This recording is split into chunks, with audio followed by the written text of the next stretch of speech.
Hello, welcome back to the Heated Bench podcast. I think we've made it to episode 10. Alex, welcome back. How are you? I'm good, mate. How are you? Yeah, good. It's been a interesting week of football again this week. Some shake-ups in the last 2 weeks in the Premier League. Man United seem to have found a bit of form, bit of a change. Arsenal obviously dropped points to them this week, which is making the title race a little bit interesting. I think we'll start this week by just covering a few games in the Prem, mate, if you want to talk about those. Yeah, well, we'll start with the United game. Obviously, it was the big game of the week, and could United follow up the performance from the City game? And they answered that, yeah. I mean, Arsenal's only threat was getting the ball in the box through set pieces, corners. I mean, I've never seen home fans cheer when they get a corner like what Arsenal did on Sunday. I think what epitomised the game is the kind of goals United scored and the kind of goals Arsenal scored. Do you know what I mean? Yeah, Which is a shame, really, in some ways, because Arsenal have got some good attacking players and a solid defence. You'd like to let them off the leash a little bit, but once again, their attacking players didn't nowhere turn to up be with the seen. Devon, and United's did. So yeah, I was really pleased with backing up the City performance, but we'll see how they do against Fulham, because even under Amarin, United have done well in the so-called bigger games. It's these games now, so we'll see where they're going from here against Fulham, and I think they play Leeds in a couple of weeks. So Yeah. yeah, Well, yeah, just to piggyback off the back of it, mate, I'm going to touch on two of the big things that you mentioned there. One, I'd just like to say, I told you so, to Arsenal fans. I don't know how many times I have to mention it. That what is going on with that Arsenal team? They have all these so-called superstars in the team. Saka's, your Odegaards, your Gyökeres. They've signed Eze. Madueke's come from Chelsea with a big reputation. And, I mean, Martinelli in the past couple of years has had a big reputation as well. And again, no threat at all other than the ball coming into the box from a cross, a corner, a free kick. It's starting to get a little bit embarrassing watching Arsenal Football Club try and win games on a set piece. And like you said, you've never seen anyone cheer for a corner like Arsenal do. And it's almost as if that is what they get. That is what they rely on to win football games. yeah, and I think now it's starting to find them out a little bit, because they're very one-dimensional. Whereas, like, you look at some other great teams in the past, they had multiple ways of winning football matches.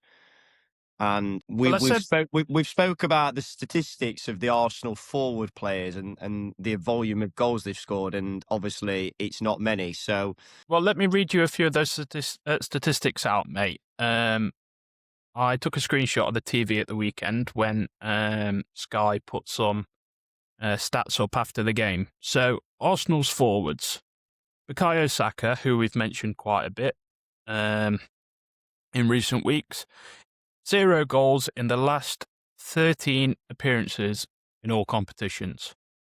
People have a rough patch, but from your so-called star player, you expect a little bit more output. Victor Gyökeres, who was he's crap. so Arsenal's big problem last season, and the reason they fell into second was because they didn't have an out-and-out striker. So they've made a big signing that a lot of people were fighting for, and okay, he's turned out not to be great. And they still need an out-and-out strike. Yeah, but 0 non-penalty goals in the last 11 Premier League appearances. Gabriel Martinelli, another so-called player, and we mentioned it in the past, he goes for a purple patch, he looks pretty decent. 0 goals in the last 13 Premier League appearances.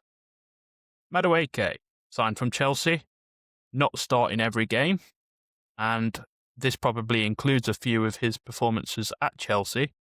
0 goals in the last 25 Premier League appearances. Leandro Trossard, 1 goal in 11 appearances in all competitions. And that doesn't include Gabriel Jesus, Kai Havertz. I know Havertz has been injured, but it's not like they're going to come back and start banging No. goals in a bit. So Odegaard, Zubamendi, I know plays a bit deep. Rice plays a little bit deeper. Well, isn't own goal? Wasn't there a stat where own goals was their second top scorer in some metric or something like that? I don't know what it was exactly, but yeah. And then if you look at it, so that was the other screenshot I took. So Premier League this season for Arsenal, top goal scorers. Victor Gyökeres, 5. Again, not playing every game. Doesn't look great, but he's on 5. he has been playing a lot though.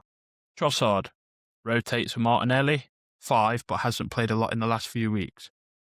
Own goals, 4. Eze, 4. Can't get a game at the minute. And that includes a hat-trick against Spurs. So if you take the Spurs game away, he's scored a goal. 3/4 of his goals were in one game, yeah. Yeah. Marino played as a false 9 most of the season. Probably allowed a couple of the other players to perform a bit better. 4 goals. Declan Rice, 4 goals. I think 2 of those are 3 kicks.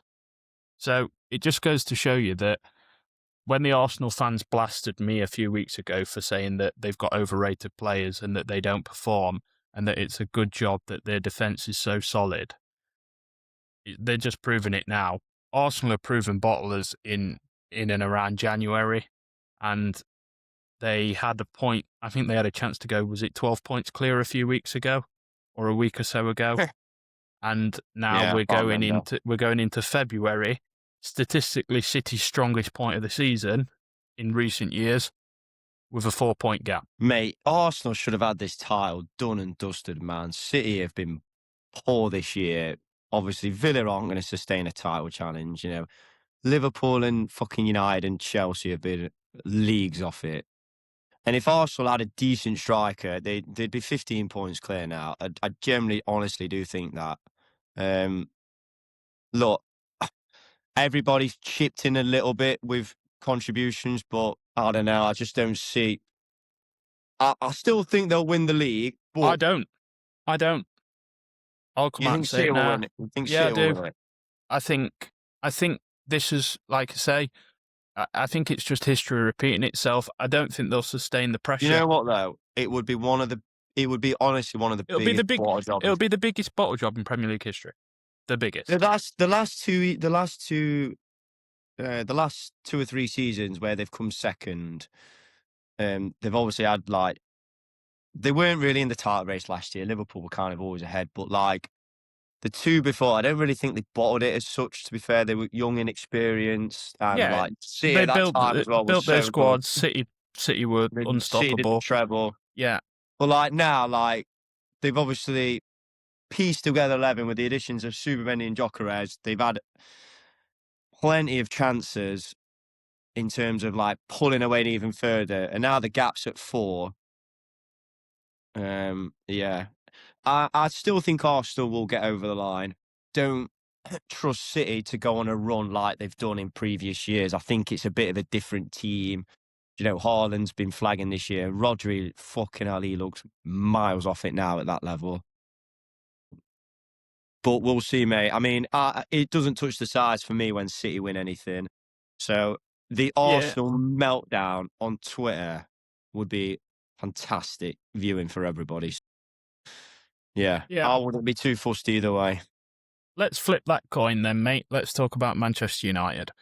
I'm going to say something now, and as a Liverpool fan, I genuinely never, ever thought I would say this. And I've mentioned it a few times in the last few weeks about how dull the Premier League has been and how boring I've found the Premier League. Manchester United, for the last 2 weeks, have made football bearable to watch. I have really enjoyed the open, attacking, non-panicking about defence style of play with a few tackles thrown in, a bit of intensity, and a never say die attitude, and against probably the 2 best teams in the league, and they have looked out and out the best team in the league this season. to watch, the most fun team to watch, let's say. 3 weeks ago, you watched Manchester United and not a single person could say a good thing about them. And in 2 weeks, they've made football enjoyable again. Yeah, I suppose, a few tweaks, a few system changes, freshen up the manager. Look, Amarin, with the greatest respect, he'd ran his course. It's a bit cliche. Had he lost the players? Had he lost the dressing room? I mean, that system was never working. I mean, like, how he couldn't get Mainu into the team, I don't know. And then coming out with stuff like, he's battling with Fernandez for the same position, which, all right, in that kind of system he was. But then like playing Ugarte, and then like Bruno just in the 10 further up looks so much better. And then Menu comes in and just adds like a level of calmness and composure. Yeah, And I mean, he's got that. I think he's probably got a little bit of a point to prove now. He's probably come in and he's probably upped his levels to where he is now actively saying, Tamarin, this is what you've missed out on. This is what you could have done. But like seeing Bruno that little bit further forward, picking the ball up, making plays again all over the field, and people say like, oh, it's a shame when he's in that deep position. But even when he plays in that advanced forward, he's tracking back, he's putting tackles in, he's leading from the front. It's just a pleasure to watch teams when they have no fear of losing, and that is what Manchester United have done the last 2 games. Carrick almost seems to have said, look, lads, no one expects you to get anything from these games. Go and play football, and what will be, will be. But be yourself, be expansive, and enjoy it. And my God, it was good to watch. yeah, agreed. But then I'm going to play devil's advocate here, even as a United fan, and say they were 2 free hits, the City and the Arsenal game. I don't think anybody expected United coming in the form they had to win those games. So now they've picked up the 2 biggest results of the season, City and an Arsenal away, 2 of the hardest games effectively. The pressure comes back on and you have a bit of a target on your back. So like I said, let's see how they do against Fulham this week. Through the season, these are the games they've traditionally slipped up on. So yeah. And mate, We'll but go like from I there. say, like I agree, Man United have played well against the big teams in the past, and it has been their sort of Achilles heel that they've not sustained against the smaller teams. But I'll go on record now and say that if Man United put even 90% of those performances up for the last 2 weeks against the rest of the league, they'll finish top 4, and they'll finish top 4 comfortably. Comfort. Fucking hell. Yeah. Put my teeth back in. Well, is it 5 get Champions League now? Is it still 5? I think it's 4, maybe? Right. I think was it 5 last year? Yeah, it was, yeah. Who got Champions League? It was Arsenal, City, Liverpool. Chelsea, Spurs. Well, Spurs got it through Europa, didn't they? Yeah, Was there another one? I think so. Villa were in Europa League. Champions League. Let's have a quick But look. yeah, it's a 5 for 4th now, isn't it, for whoever, whether it's 4 or 5 teams that get it. Yeah. No, Did just the 5. Did Villa finish 5th? Uh, They must have. yeah, I think they did. I think Villa were in the Champions League then until Spurs won the Europa League. Right. Took that spot. I could be wrong on that, but yeah. But yeah, no, mate, it was nice to see. Another frustrating weekend for Liverpool, dropping points again away at Bournemouth. I think serious questions need to be answered now. I think there was a stat at the weekend that they've got 17 points from their last 18 games. For a team that's effectively walked the league last season, as we've said, without huge changes. Okay, they've got 2 new wing backs. And they've signed Wirtz. And Isak. But And Ekitike. And Ekitike. Well, yeah, all right. So there is some big changes, but you know what I mean in terms of like the way that they play and the system they have. Yeah. the players sort of that they brought in were like for like replacements. Obviously, Kirkez was brought in as a younger Robertson. Frimpong was brought in to do exactly the same thing that Trent was there to do. Yeah, not to take anything away from Liverpool last year, but I think they took advantage of kind of everyone else being poor around them, which is what you're expecting Arsenal to do this year. But like I say, that'll add to potentially the biggest bottle job in Premier League history if they fuck this up from now. But yeah, no, like I know what you're saying, and Carrick's come in, and there's a freshen up and a mood change, and is that what Liverpool need potentially? But I was saying this to Joe the other day actually. Slot getting the sack then just mean like all your players come back fit, and does Slot getting sacked mean Gatpo's just going to stick the ball in the net, and does Slot getting sacked mean Konate's just going to stop having a howler every week? Do you know what I mean? no, I do get that, but Liverpool don't even like the players that are there don't even look the same as they looked last year. McAllister is a million miles off it. Gravenbach was fucking world class last year. He looks fucking awful this year. The only player you can say in Liverpool's team this season that has done anything is Soberslai. Yeah. Yeah, but Kirkez mistakes, Frimpong mistakes, Konate liability, Van Dijk awful. are these is this a manager problem though, or Yeah, because but if a new manager comes in, do those things then just go away? Do you know what I mean? Because no, it's not like people are but questioning this, like the system, like they were under Amarin, or questioning other things. It's like it seems like a lot of it is down to like individual players. yeah, but something has to have happened for so many people to fall off. Now we're not privy to what happens behind closed doors, but something has changed to a point that the fall off from every single one of those players is monumental.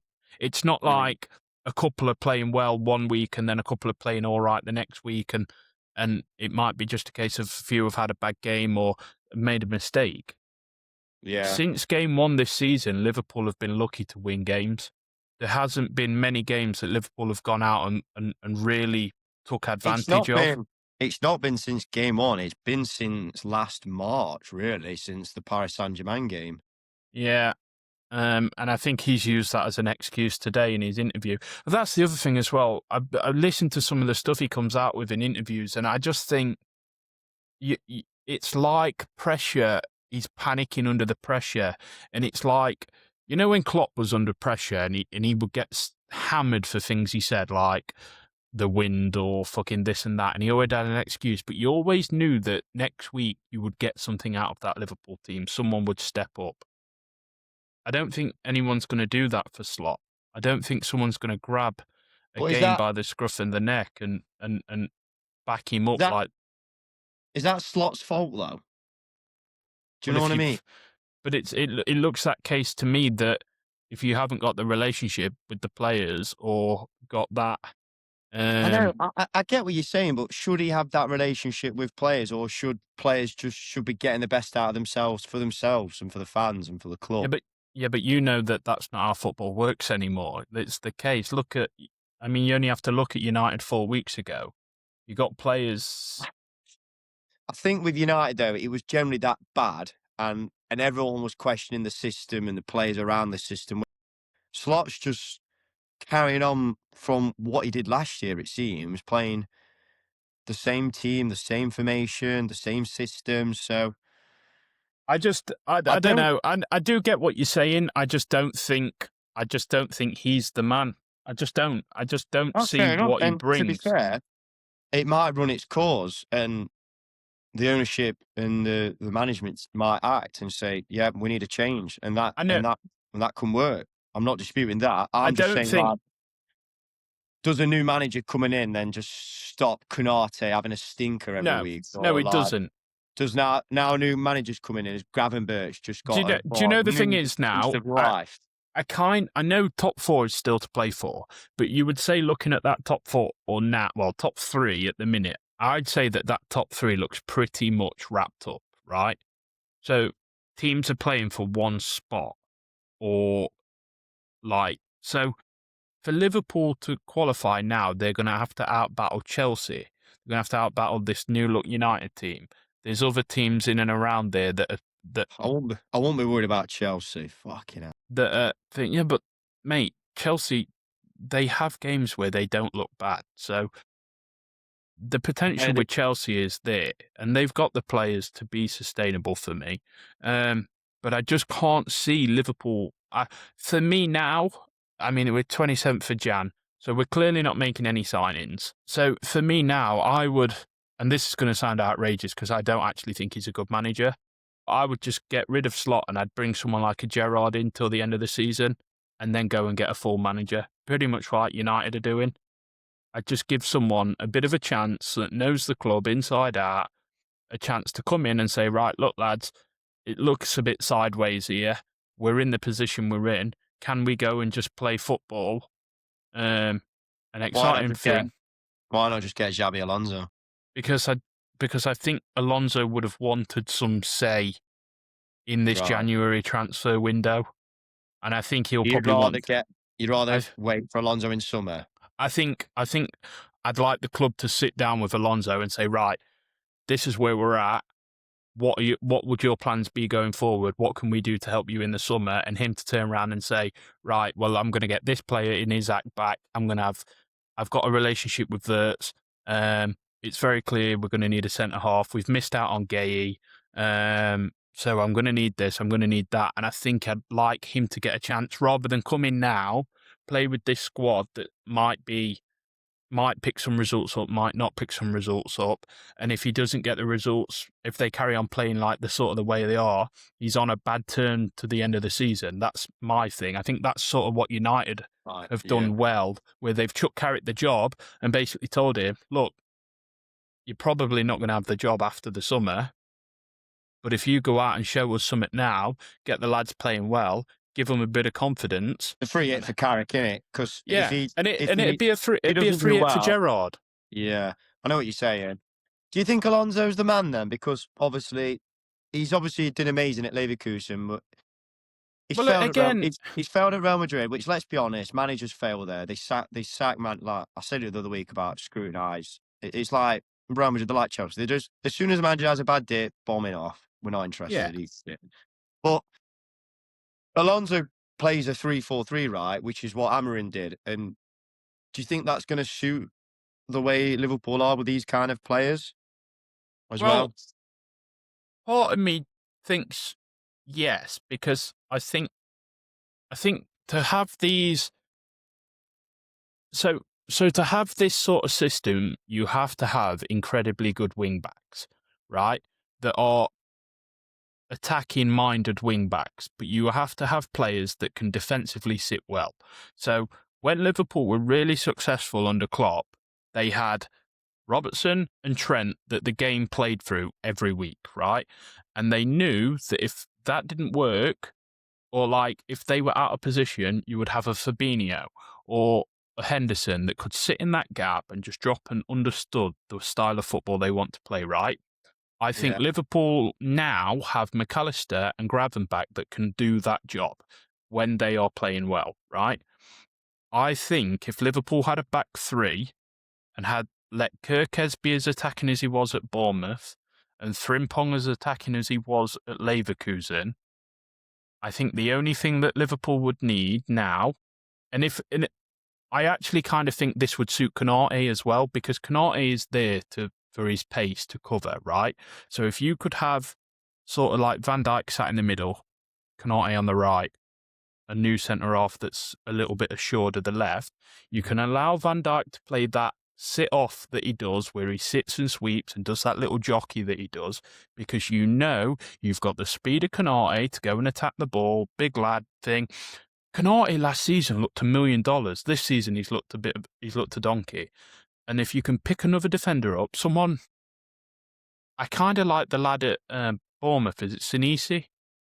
Yeah, and then you're linked with Van de Ven, weren't you? And Van de Ven, mate, Van de Ven would be the perfect signing in that, because, again, he's a big lad, he's strong, he makes good recovery tackles, and he could probably allow Van Dijk to be a little bit more affirmative, because you knew that if Van Dijk made a mistake, because let's be fair, Van Dijk is getting on a bit now. His legs are probably not as good as they were.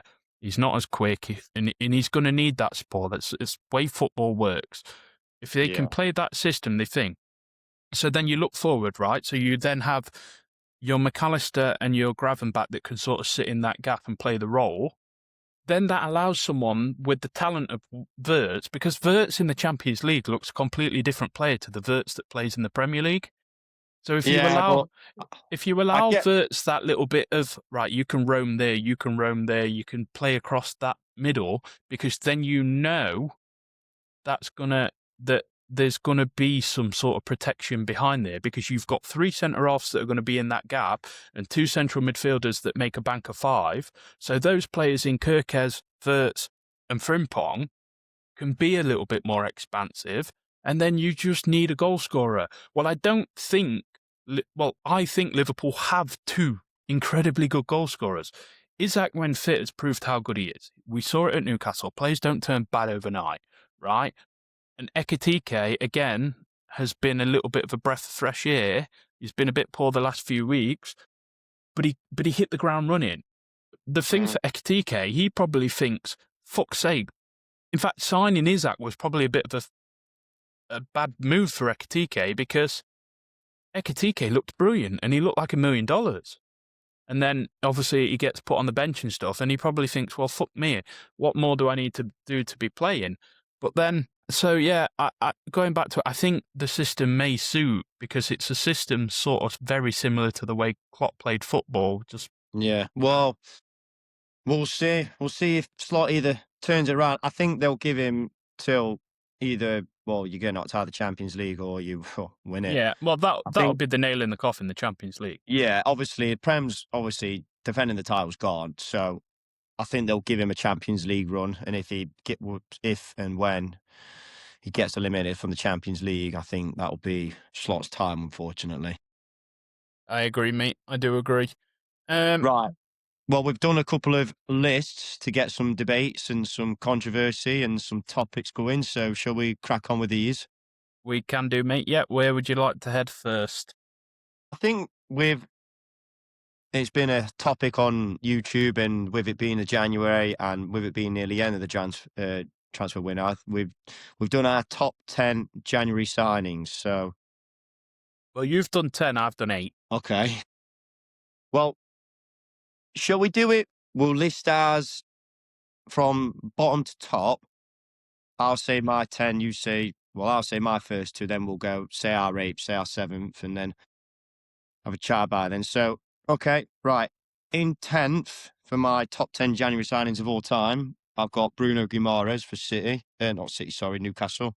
Yeah, I don't hate it. I think it's a nice signing, yeah. 9th, I've got Ivanovic for Chelsea. Again, yeah, if I'd have gone that far down, I'd have probably had him in there, yeah.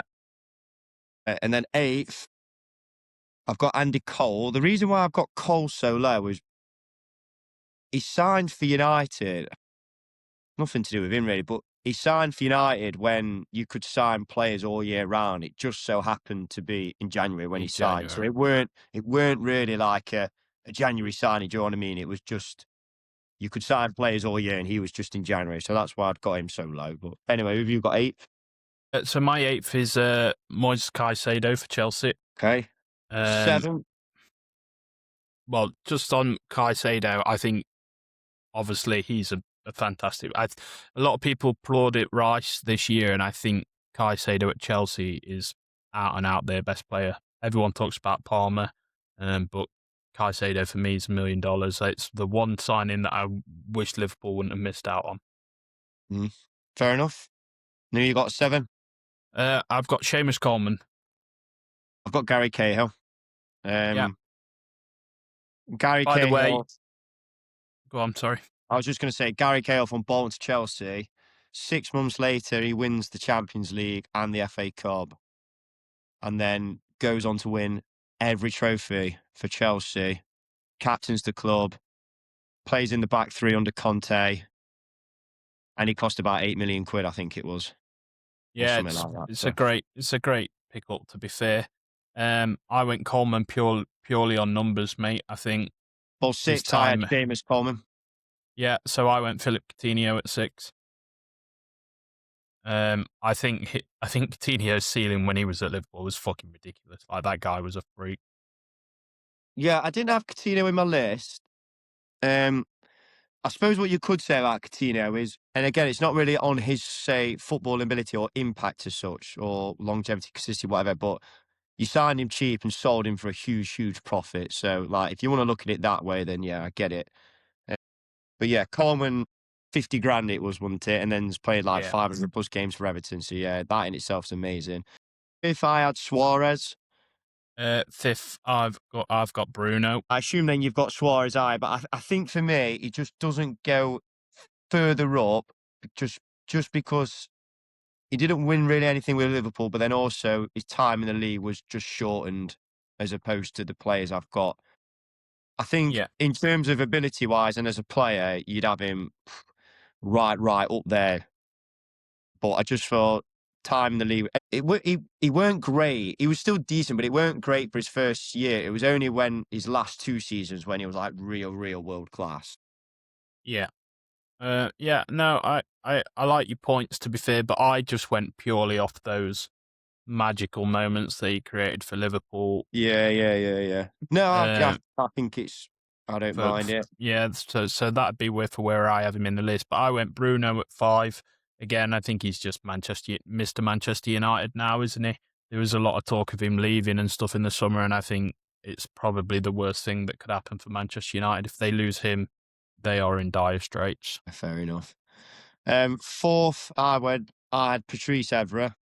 Well, this is where I dropped Suarez in. So I dropped Suarez in at 4. Like I Third, say, oh, go on. purely based on those magical 2 seasons where he was unplayable, Yeah. mate. I don't hate it. I just felt like just for 2 seasons was why I couldn't have him just that bit higher up for me anyway. But yeah, for 2 seasons he was world class, like unbelievable. So fourth I had Evra, and then third I had Bruno in at 3. Right. I just felt like it was just a little bit high.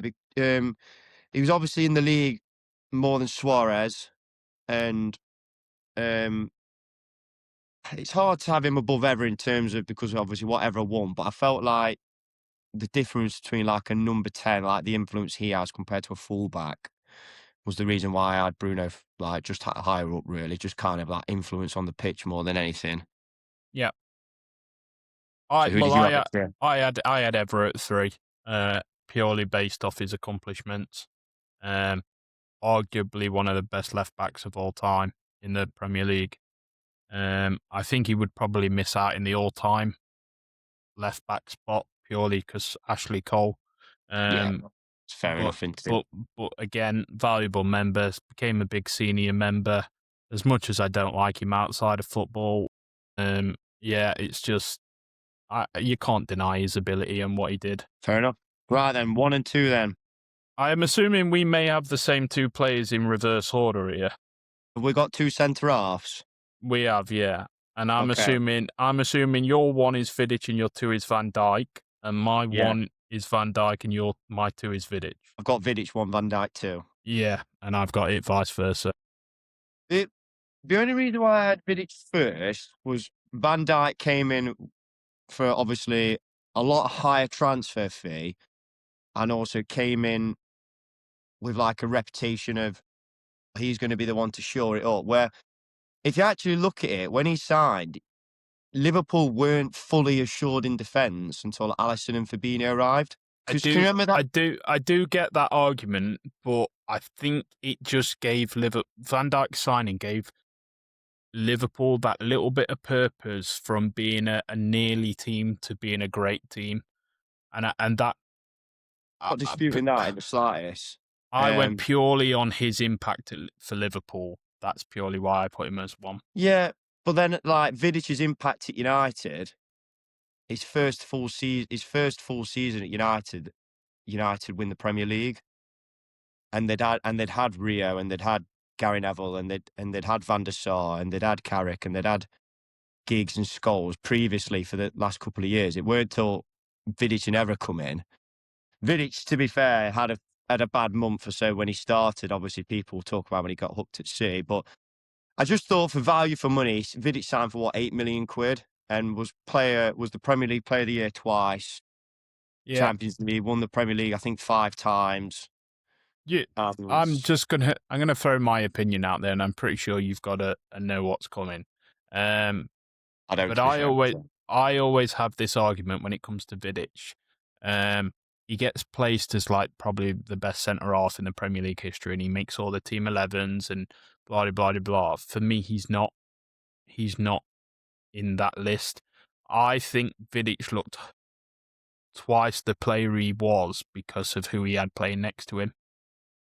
It's I find it a I little know bit. I find it a little bit like the Saliba and Gabriel sort of thing now at Arsenal, right? Gabriel looks $1 million, and I think Gabriel looks a lot better because he scores corners and stuff, and I think like he's elevated because of his goal scoring ability as well as being a centre half. But I think if Gabriel had, say, Konate next to him rather than Saliba, he would look awful.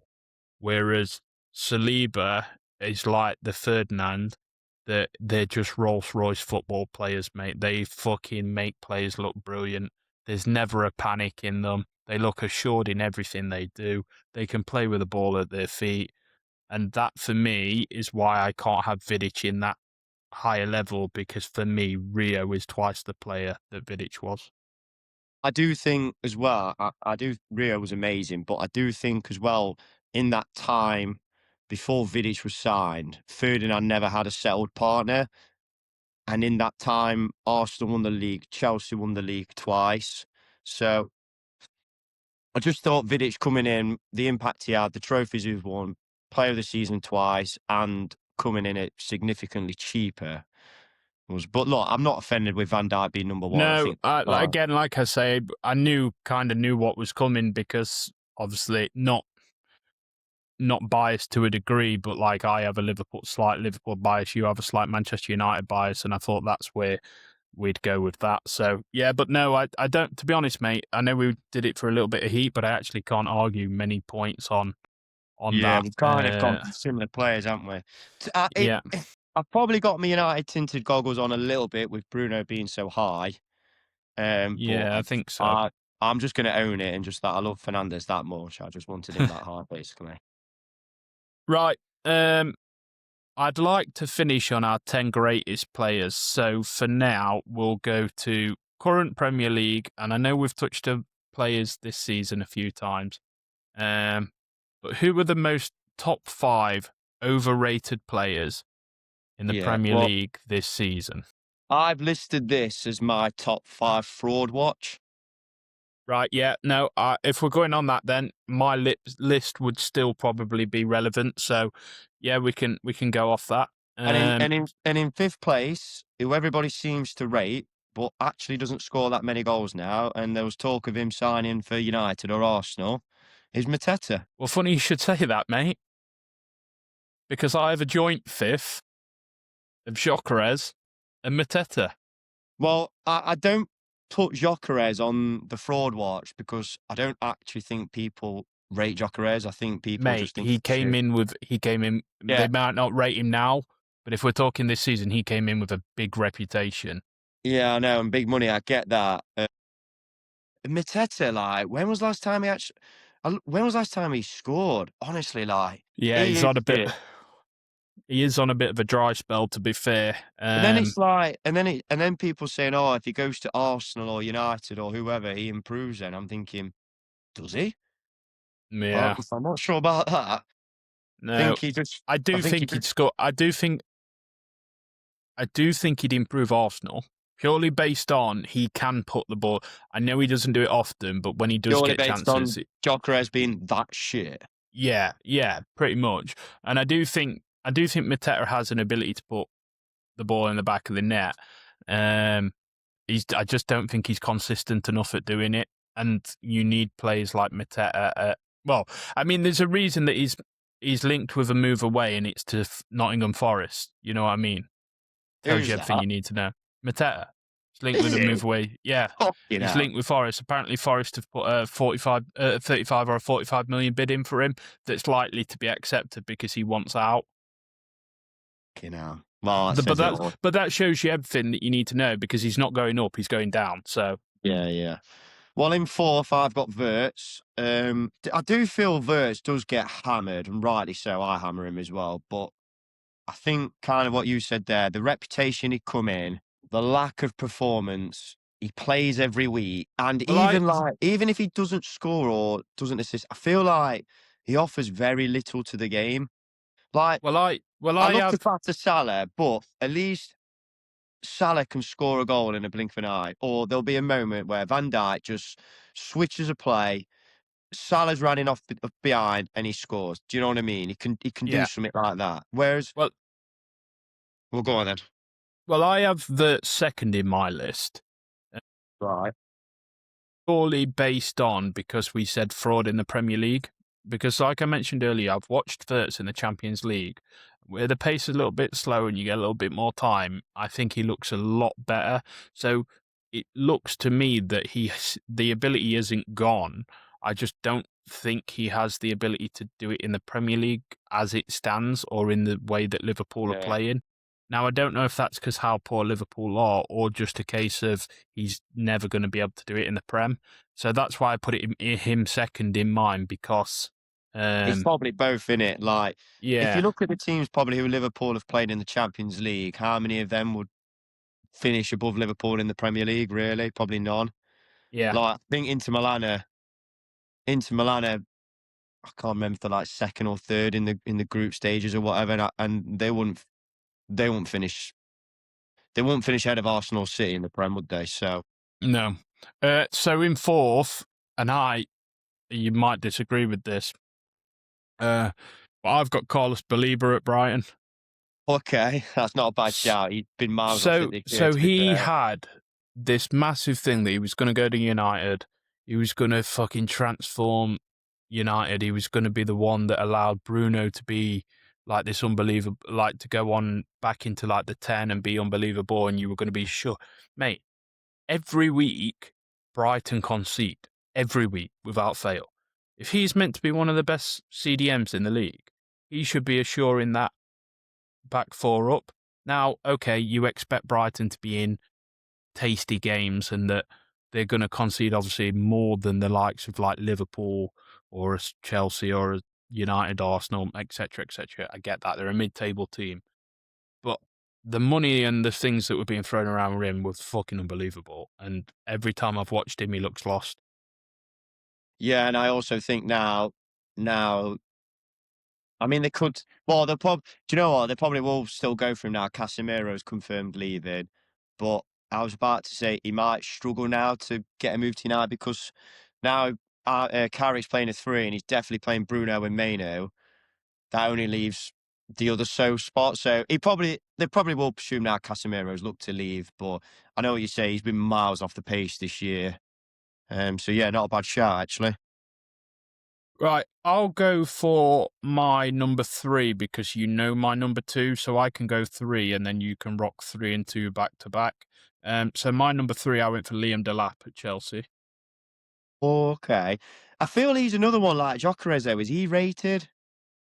Is he Mate, like good? let's not, but mate, he was linked with Newcastle, he was linked with United, he was linked with Chelsea. There was about 5 or 6 teams that wanted him in the summer that he was going to come in. United apparently at one stage were like fucking wounded that he'd gone to Chelsea from the reports, and then he's gone to Chelsea. Yeah, he's been injured, but he gets booked every week. I don't think I've seen him put the ball in the net, and he looks like an absolute fucking donkey. And He scored the other week, didn't he? Actually, yeah, they're another team crying out for someone to put the ball in the back of the net. yeah. So Well, I don't know. in three, I had Martin Odegaard. He's Wang. I'm Yeah, sorry. Odegaard's in my honourable mentions with Sesko, to be fair. Do you know what it is with Odegaard? Is how highly Arsenal fans and people connected with Arsenal rate him. So that's why he's so high on my fraud watch list. Is Well, because well, I put him in the honourable mentions for this season because I think he's been poor. I think he's But playing ball for 2 years. But I think last season, when he was injured and didn't play, Arsenal were nowhere near as good as when he did play. Yeah, fair enough, but he has played this year, and well, to be fair, it might be as well because of the style of the Arsenal play as well. That it's not really suiting him getting on the ball or anything. But yeah, I feel like he doesn't really control games. He looked good for 20 minutes against United. Got hooked off after 50. Do you know, like he doesn't take set Yeah. pieces anymore. Rice is taking them. He doesn't score goals. Doesn't really get assists.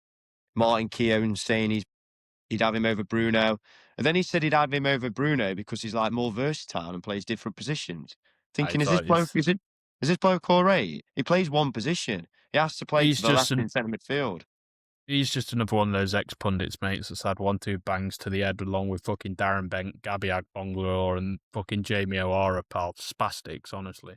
Well, Erdegaard was 3, and then in number 2, I've got Morgan Gibbs White. I think he's Yeah, I've not got him in, but and now it, and you've again mentioned and again it, he'd be in. and again it boils down to really nothing of his doing. It's the way Forest fans were going on about him for the last couple of years, saying he's on a level with Foden and Palmer, and he needs to be in the England team and starting for England. It's like, just chill out a little bit. He don't get into any big six side in the number 10 role. That every maybe other than Spurs, but they're fucking gash in the minute. Mate, Every club from Newcastle, Villa, United, Chelsea, Liverpool, Arsenal, City have a better number 10 or an attacking midfielder than Gibbs White. He was all right last year. Forest did well, playing a very negative style of football, sitting by hitting teams on the counter. And I he's can been I down the just level this year. can I And just Forest be a fans little still think he's like the Messiah. can I He's just be a little devil's advocate here? Please do. So I really rated Gibbs White last year, and maybe not the levels of your Palmers and your Fodens and stuff like that, but I thought he was a really good number 10. Yeah, One so that did would I. improve, that would improve thing. I think what happened with the transfer in the summer, where he has almost agreed to leave to City, and then he's ended up staying, and it's become very obvious that Mr. Greek Mafia has got very involved Mr. in it. Marinakis. Yeah. I think he's effectively playing for a club he doesn't want to be at, Yeah, and I probably think that's. I take your and point. To be fair, I've just got a funny feeling that he's probably under so much pressure that like Marinakis is basically. I genuinely like this is going to be a fucking really throwaway comment, but I wouldn't be surprised if Marinakis is like, "I'll burn your fucking house down if you leave," because that's the sort of bloke that he comes across. I know that's a fucking outrageous statement to make, but the bloke's a fucking tool. Like, not like he'll watch this podcast. no. And if he does, I'm only down the road, and he'll probably come and burn my house down. So, No, I get what you're saying. It was a bit off, wasn't it? When like there was all these reports of him going and big six clubs coming after him, and then all of a sudden he signs a big contract. I mean, fair enough, good luck to him, but like he was good last year, but like he weren't to the levels of where Forest fans were going on about it and saying like he was controlling the games and stuff like that. Like, no, he wasn't. Like Forest were getting results and getting yeah, right. So that was your number 2. 2. So before you say anything else, I just want to just put your hand out there like that, mate. And if you'd like to just repeat and shake my hand, because I'm assuming that number 1 is Bukayo Saka, yeah? Yes, one is Yeah. Saka. Yeah, there you go then, because that cunt is a fraud. Fucking hell. Mate, fucking Mate, Arsenal fans need to get a grip. When I watched it today and I put in the group, I honestly think he's shit. And everyone was like, no, he's not, he's class. Generally, are people watching the same game as me? I don't know what he does. Don't know Because what he does. he weren't getting the better of Shaw and He's wank. Luke Shaw. Yeah, but that's a story for another day. I think Shaw's done all right this year, to be fair. But it boils down to, Dev, the lack of output and the lack of performances versus the pedestal their fans put them on. Arsenal fans put Saka on this pedestal of like he's Mahrez or he's Bale or he's like I saw one tweet. It's like, "Oh, Saka, this is the season we come after Salah." It's like you Mate, barely, you barely he's come. awful. He's wank. You're not even performing. You're not even performing outperforming Mbomo. No, So never mate, he's mind awful. going after. I don't. Never mind I going don't after get what. Warwick Bale. I don't get what he does. Right. I do not I know get what he what he does. He does. gets the ball on the right. He turns back to his left, and he'll cross it in, or he'll cut back onto his right and go on the outside and cross it in. And yeah, or lay it off That's to what he does. Timber. Or lay it off to Timber, who puts a better cross in than he does. Or he might find himself on the corner of the box, squeak inside, knock it onto his left foot, and miss the fucking target. Like, I don't get, like you say, this pedestal they put him on. And we got hammered for it in the comments a few weeks ago. It's not just Arsenal fans as well. I hear It's people England saying fans. he has to start the World Cup. Does he? Does he have No. to start? Nah, not for me. Not Well, for me. if Palmer and Foden are both fit and that right side's available, why can't Palmer or Foden start ahead of Saka? Why does Saka need to start? I know he's done all right for England in previous tournaments, but can't remember a big game for England he scored in. Can you? Can't remember a fucking big Premier League game he scored in either. Yeah, true. That's the other thing. He goes missing in the big games. I just don't get it. Like you say, mate, he's built up to be the star boy, this wonder kid, and he's just not it. Call him, don't they? It's just not it. He's not it, and they can't handle that when you tell them You that know what? either. So. As well, he doesn't get. He's not broke 20 goals in the Premier League yet, and I had a look at his stats earlier. He's not a kid anymore. He's 24. He's 25 in the summer, I think. Messi had won 4 Ballon d'Ors at this point. Ronaldo had won a Ballon d'Or. Yeah. Do you know what I mean? Yeah, like, mate. Yeah. Bale was tearing it up in the Prem. And it's like, he can't break 20 goals. And I think he got 4 goals last year. I think he's on 4 this year. So he doesn't get, his output's not that great. When I watch him as well, he doesn't wow me. He doesn't get me off my seat. Yeah. So I'm kind of struggling to see it, to be honest. Might prove me wrong. I put my hand up, but right now, I'm not seeing it. I'm seeing a good Premier League forward. That's what I'm seeing at the minute. Do you know what I mean? Agreed. Yeah.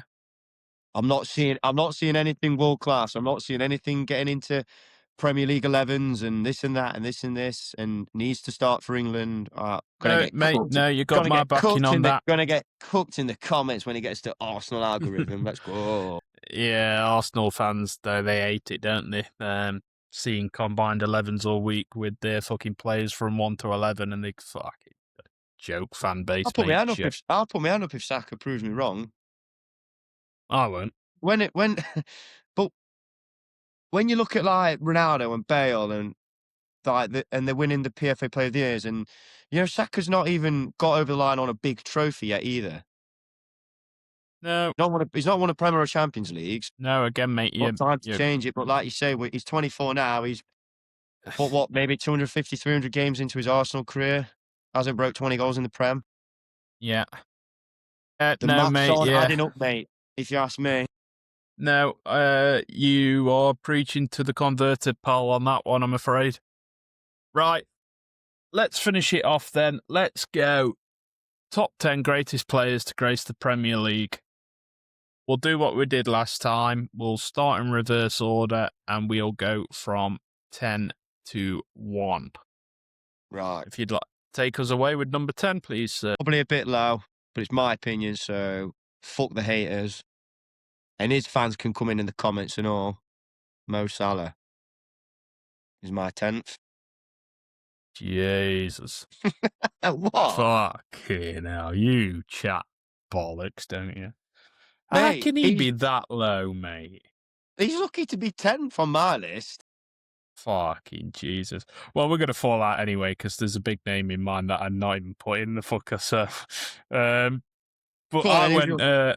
again, probably a little bit low. I went Sergio Aguero at 10. Yeah, he'd have been in my honourable mentions.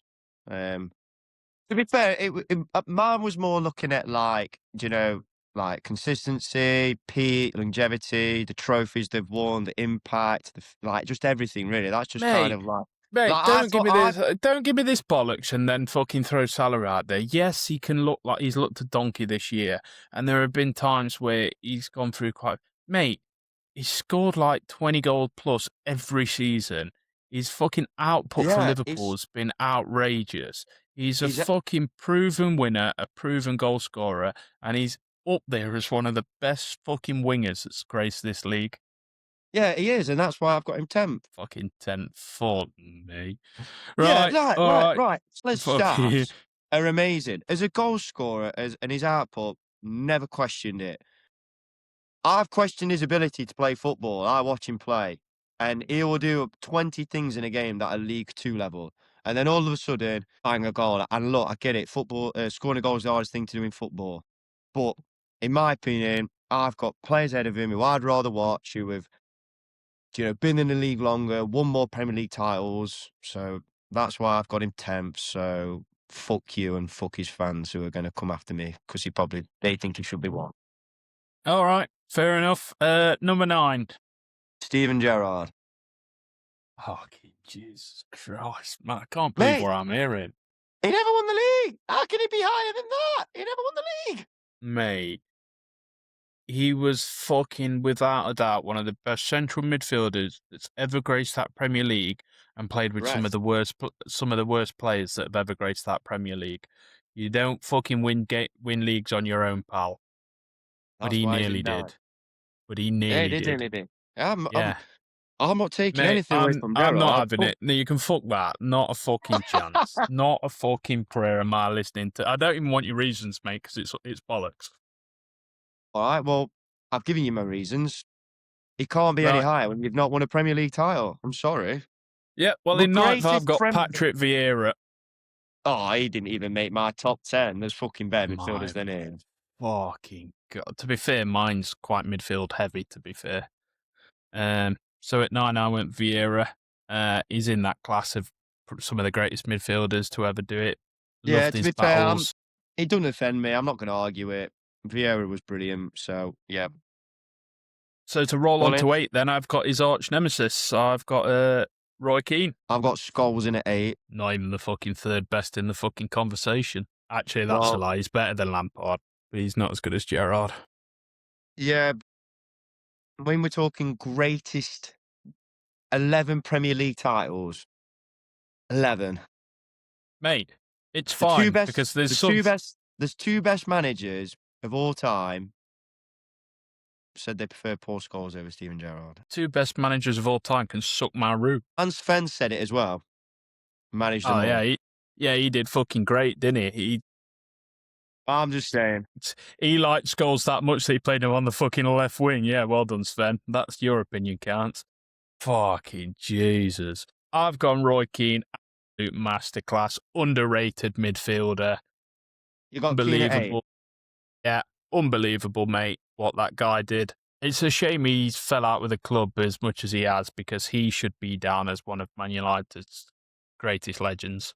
Well, he is, but yeah, like you say, he's clearly still bitter. He's adored by the fans. Yeah, he's adored by the fans, but I'm not sure that he gets the recognition through the club, like you say, because of his bitterness towards Fergie. I just want to say, you are not going to like my 7-6-5-4. Right, so 7, then I went for Gerrard.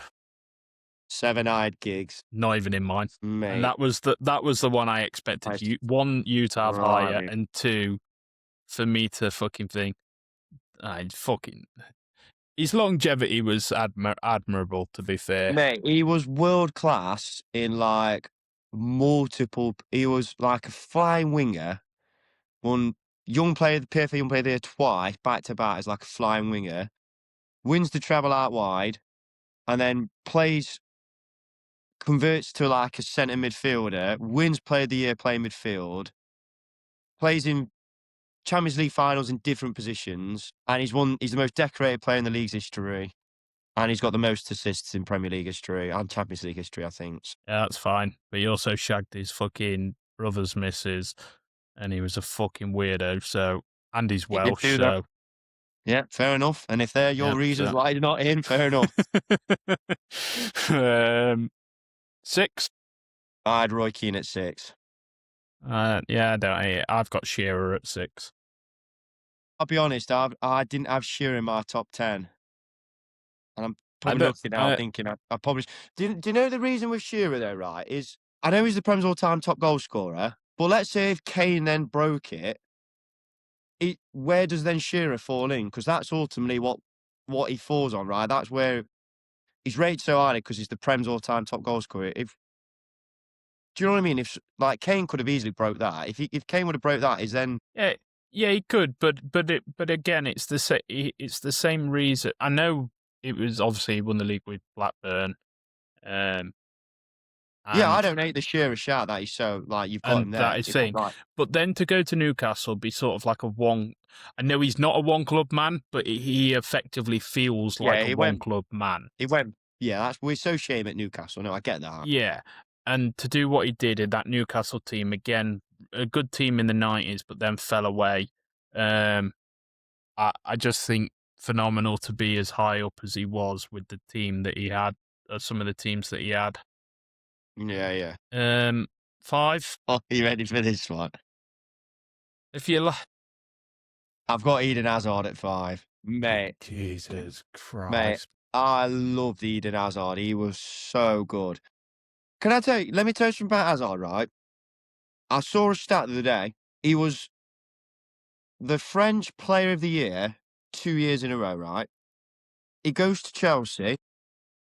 He wins the Young Player of the Year in his first year. In his second season, he then wins the Player of the Year. And then he has a stinker in that middle where Leicester won the league. And you know, in the 2016-17, 17-18, 18-19 season, he was the highest rated player in the league for all 3 seasons. And he was rinsing defenders, mate. It was I'm not embarrassing. having it. I'm not having it. I'm Oh, not having it. mate. He was a Mate, different it was a level. magic. It was a magic moment once in every fucking 5 games, and that's all he was. Oh, mate. No, that's not. Not Mate, having it. Not having it. he didn't have the output of some of the players, granted, but he didn't play as high as some of them either. He never played as high up as Salah or as who or Guerrero or Kane or whatever. He never played as high as those players. He was literally running games and he was embarrassing defenders, like flattening him on their arse, man, taking about 10 players on. He was so like just the way he did things though, like literally stroking a penalty in at like 2 mile an hour. Like he He'd was have a just good game so against Liverpool twice a season, and that's all he was. he didn't. He did. He was so good. I think he won the Oh. Premier League 2 or 3 times. He was so good. Right. At 5, I had Cantona. Okay, well I had Cantona at 4.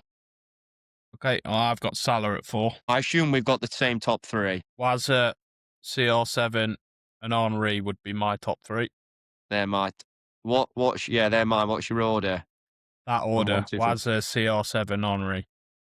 You've got Henri in 3rd? No, Henri top. Oh, We're right. going in reverse order, aren't we? Yeah, yeah. So you've got Rooney 3rd, Ronaldo 2, and Henri 1. Yeah. Yeah, that's what I've got the same order. To be fair, you could argue it doesn't offend me if somebody had Rooney or Ronaldo 1. You could have them like those 3 as like 1A, 1B, 1C really, because I think it's quite unanimous that people think it's those 3. I see. For me, there is no touching Henri. He's 1. There is no one else. The other 2, I would argue. Actually, when I look at it and think about it now, I would say that I would have Rooney at 2, Ronaldo at 3.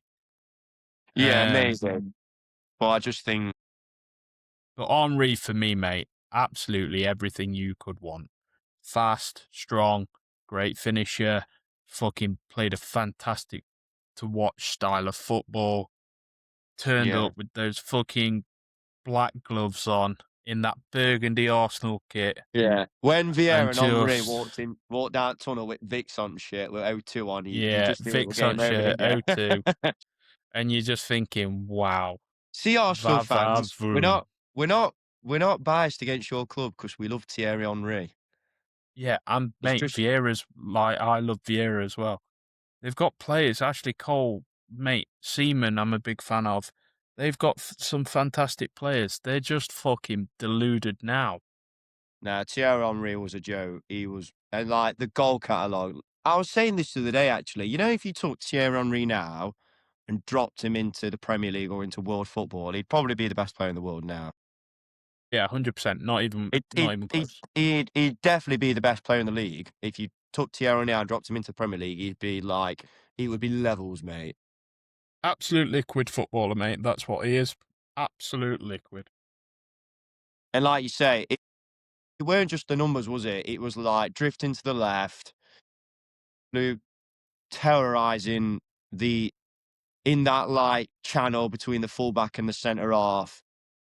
And when he got 20 yards out, mate, and opened its body, you may as well just start walking back to fucking centre circle. Yeah, mate. Players must have come up against him and thought, no, I don't want it. I've been Mate, pulling hamstring on the morning of a have you game. heard about Carragher talking about when he faced obviously everybody, Messi, Ronaldo, and all that, and he obviously wanted Liverpool to win every game, and he said, I think he said in an interview, Henry was terrorising that much. It got to the point where he said, I think he said something like, it was the only time in my career I was happy to if Liverpool lost if I just didn't get embarrassed by Henry. Yeah, no, I did see that. Yeah, I think he said it on the overlap, didn't he? And it's like, imagine having that like effect on somebody where like you're happy to lose if you don't embarrass them. Yeah, mad, mate. Right, No, but yeah, Alex.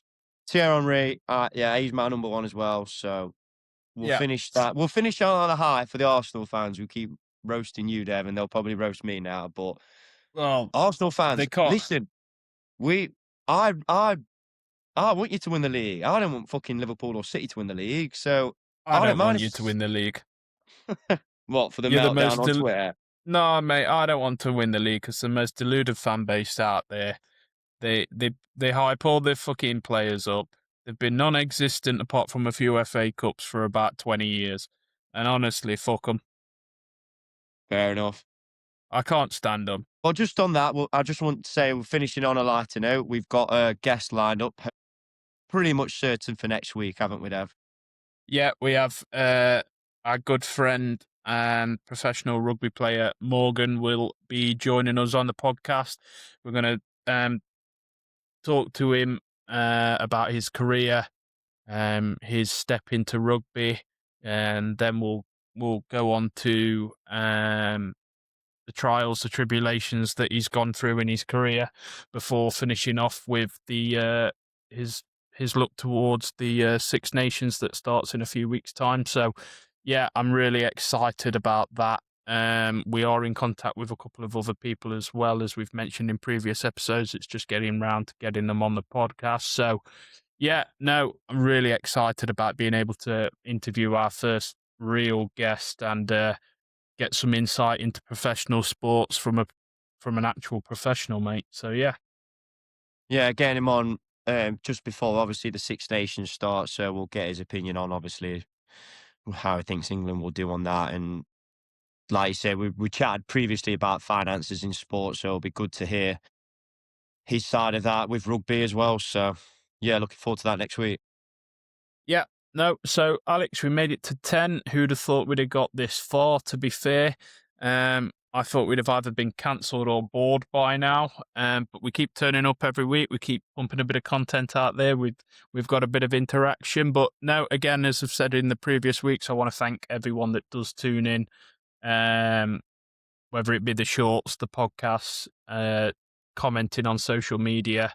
But you know where to find us on all social media. Just type in the Heated Bench and we'll pop up. And don't forget to like, subscribe, and turn the notifications on for any upcoming videos. Alex, it's been a pleasure again. Thanks a lot, mate. And I'll see you next week. Yeah, cheers, Devon. Thank you.